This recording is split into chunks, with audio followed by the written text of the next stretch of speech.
Hi everyone, we're going to look at a very simple video today, but it's one that people still get wrong quite often on the lessons.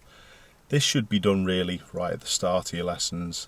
Even when you're doing the controls lesson or the cockpit drill, you should be taught this. But we're going to be talking about gears and how to select the correct gear. Not choosing which gear is best. I'll deal with that at another time, but what we're going to deal with is literally choosing the gear with the gear stick. First thing I'd like to talk about is neutral. Now, neutral's where the car isn't in gear, and simply you can check it with a move side to side with the gear stick, and there will always be springs either side unless your car's a bit broke. But it's these springs either side you can tell that it's in neutral, and we're going to be using these springs to actually know that we're selecting the correct gears all the time. So neutral, if you do put the car in gear and try and feel for the springs, you can see the difference already. So when it's in neutral, we've got these springs. So like I said, from this spring position we can tell where all the other gears are, and the first gears that we're going to choose, we're going to have a go at choosing third and fourth. Now, it may seem a little bit illogical to go for third and fourth, but they're the easiest ones to select from neutral, and quite simply I'm going to put my hand on top of the gear stick and push straight forward. That's always going to be third, and if I pull straight back it's always going to be fourth. So remember, when you're in neutral, straight up's third, straight down's fourth. Going back to the springs that we just talked about, first and second gear are going to be across towards the left spring, so you need to really put pressure across towards that left hand side. Don't worry, it's not going to go into reverse in this car. What you have to do to put it into reverse is actually push a lot further. Some cars you have to lift up or even push down, but you're not going to select the incorrect gear by pushing across to this side.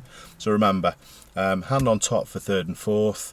The palm should be to the side. This is actually called the palming method to select these gears. The palm should be to the side for first and second, and quite simply push across to the left and push forward for first, and keep the pressure across towards the left and down for second. So neutral again.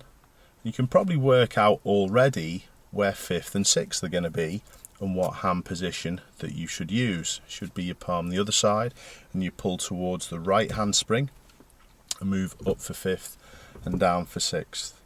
Okay, so from the springs you can then actually work out how to go from one gear to the other. You can do it by feel. The mistake that people often make is that they really hold the gear stick really tight, and then you won't be able to feel the springs and therefore work out what gear it's come from and what gear it's going to. A common mistake that people make, even going from second to third for example, is that they'll move the gear stick out and move it across to the right to try and go into third.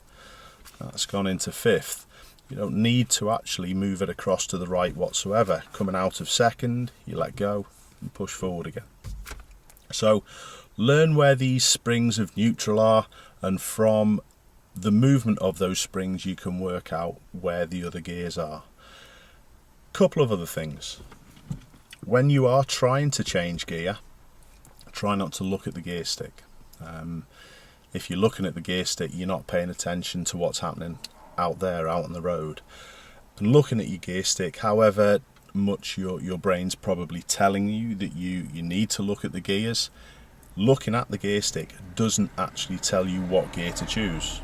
And if you go with this method that I'm talking about regarding using the springs and feeling, it will be much more accurate.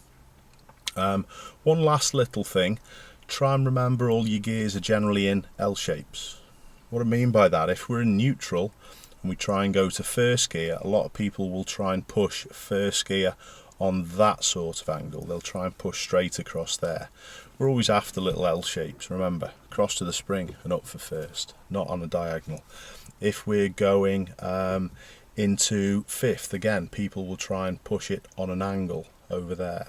No, little L shapes, across and up. I hope this helps. It's a simple little explanation, but practice relaxing your hands and practice feeling where those gears are just through neutral.